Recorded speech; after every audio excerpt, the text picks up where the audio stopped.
Okay, Windsong Center Block, January month 1. Hi, welcome to Windsong. We are so excited that you are joining us. We have got our videos ready to go. So this is month 1. Now, we always start off very easy on month 1. So we have one block. It's a center block, and there are 2 elements. Now, remember I talked about our general instructions sheet. Today we are going to be doing flying geese and the square in a square unit. So if you have any questions or problems, you can always refer back to this to go over the instructions for the individual units, but I will be doing it here in front of you today too. Now, this is going to be your instruction sheet. We are going to be cutting these elements. Again, we try very, very hard to stack your fabrics in your kit from 1 to 13, in order. But you do want to double check just in case. Tools that we have besides your sewing machine, I have my 6.5 by 12.5 Creative Grids ruler, and I have my square on square trim tool. Okay, so this month, there are 2 units. We have flying geese and square on squares. So the first thing we're going to start with is flying geese. In previous years, we have done 4 at a time flying geese, but I did try the new technique, and it is really very cool. So you are going to cut your flying geese into all the triangle units. You're going to start with a 5.5 inch square, cut those on the diagonal to get these size triangles, and then you're going to have 3 1/8 squares, cut them on the diagonal once to get the side units. Okay, you are going to be putting the light yellows onto the dark green and the dark greens onto the light green, and let's show you how to do this. Your first line is going to be one side of your triangle. You are going to fold that over. You're going to start sewing from the bottom and move to the top. Okay, and then when you press, you are going to press towards the triangle. Okay, so if you turn over this square, your yellow seam goes towards the triangle. Your second triangle goes on this side. You're going to have it fold over. You're going to seam, and when you press, you're going to press this to the outside. And what's going to happen is this seam on top is going to be extremely, extremely flat. So let me show you one of those pieces sewn. You'll see that this side is pressed towards the triangle and this side is pressed away from the triangle. We have a very flat seam. If you start lining up from the bottom to the top and the bottom to the top, these are oversized. You're going to have more room than you need on the top for trimming. You will be trimming these to 4.5 by 2.5. And the way I do that is you're going to see me use my Creative Grid 6.5 by 12.5. I'm going to drop this diagonal line on this seam. I'm going to find my 2.5 marker, and I know that I need a 1/4 inch between there and there. And look, magically, mysteriously, this is where one of the white lines connects with that 45-degree angle, and that's where your triangle point should be. I'm going to trim on the right-hand side. 4.5 by 2.5. And then I'm going to turn this over, line that up by the 4.5 by 2.5, and trim again. Now, while I love this ruler and I use this ruler all the time, sometimes trimming with this ruler can be really distracting because there are a lot of lines. You can also trim these rulers using your 8x8 square on a square tool.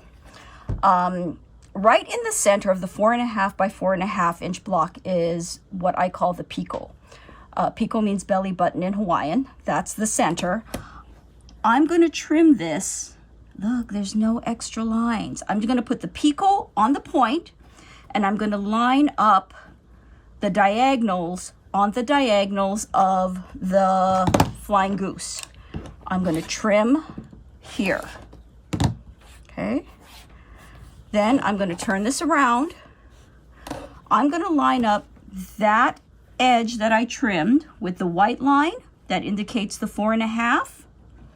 I'm going to line the T up with the point there, and I'm going to look and make sure that this line is just about touching, this black middle line is just about touching the two seams.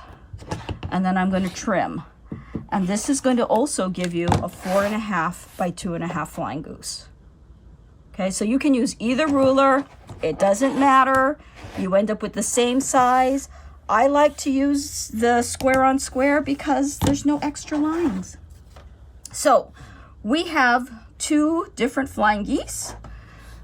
We have fabric 13 and fabric 3 and fabric 5 and fabric 13. These are going to be sewn together to make arrows. You're going to make 4 of these, okay? So when you sew them together, these points should match up because you're going to have a good 1/4 inch seam allowance. You're making green arrows in the middle. Okay, so we got 4 of those. Next, we have our square and a square unit. So our square and a square units, they're going to be 2 different ones. We have the middle unit, which is a fabric 8 and fabric 1 unit. And we have a second unit, which is fabric 11 as the center, fabric 1 in one corner, and fabric 2 on the other 3 corners. So let's start with just how to do a square and a square. You have a 3 3/8 square. These are 3.5 inch squares, and then you're going to cut them in half to make triangles. When you're doing a square and a square, you're going to fold your center square and mark the sides in the center. You're going to take your triangles, fold them in half. I line up that right in the middle. I line this up with the line and I flap it open. That's where I'm going to put my seam so that this corner is in the middle of my square. And then I'm going to do the same thing on the other side. So these are again oversized. We're going to trim them down. I'm going to lock that in there. Do the seam. So I have this, and then we're going to press these open. Please take time to press. Oh, so important. When you take time to press your elements, they become flatter and more exact. Okay, so I now have the center square, top and bottom. I'm going to fold this in half to mark the centers. And I'm going to put the triangles on this side in here, and this side in here. And then I'm going to press those open as well. So I'm going to have this unit. Okay, so let's talk about squaring this unit. If you have your square on square tool, this is what this is designed for. You get to drop your 4.5 by 4.5 square right onto this unit. You're going to notice that the points on the horizontal and diagonal, the black, end right on the points of your square. If they are here and the points extend further out, you haven't taken a big enough seam allowance and you want to make your square in the middle smaller by taking a bigger seam allowance. If these end up way inside, okay, you have taken too big a seam allowance or your square is not cut to the correct size. 3 3/8, and that's the critical one, this 3 3/8 square. So this is a really good place to check your cutting and check your seam allowances to make sure that this square falls inside the seam allowance of your 4.5 inch by 4.5 inch square and a square. So again, because I said these are oversized, we get to trim these down to here, flip that over, drop that into this corner, mark your T-points here, and trim. Now, if you don't have the 8-inch square on square tool, you can use any other ruler. What you want to do, and what I like about this ruler again, is you have that 1/4 inch dotted line marked. You want to make sure that 1/4 inch dotted line ends up on those 2 points and that this falls in the 4.5 by 4.5. Okay? So this is a little trickier, but you can see 1/4 inch, 1/4 inch, and this is on the 45-degree to make your cut.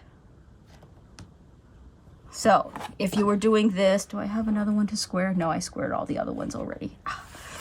So if I was doing this, again, my first cut, I'm going to match that on the 1/4 inch, that on the 1/4 inch, and I'm going to mark my 45-inch line along here. Square that first, turn it over, 1/4 inch, 1/4 inch, find that line, make sure it's sitting in the 4.5 by 4.5, and then make my second cut. So again, you can use this ruler to square all the elements. I just like to use this because it is just cleaner and it is very easy to find your landmarks for that 4.5 by 4.5. Okay, so that's the first square in a square. The second square in a square, you're going to have different colored triangles. This is the same 3 3/8, but you're going to have a fabric 1 happening first and a fabric 2, and the next 2 sides are all going to be fabric 2. So your squares are going to be this color variation. We're now ready to put our block together. We've got all the elements. This is the center of our block, fabric 8 and fabric 1. These are your 4 corners, and when you put your 4 corners on, am I good? Yeah. Okay. The 4 corners go with the fabric 1 to the inside of the block. And then your flying geese come in on the sides to form this square. This is the goose that I have not sewn together yet. Ta-da! Okay. This is your block. You're going to go ahead and sew together row, row, row, and then sew them together, and you have block number 1. Yay! Thanks for joining us. Next month gets more exciting. We'll see you then.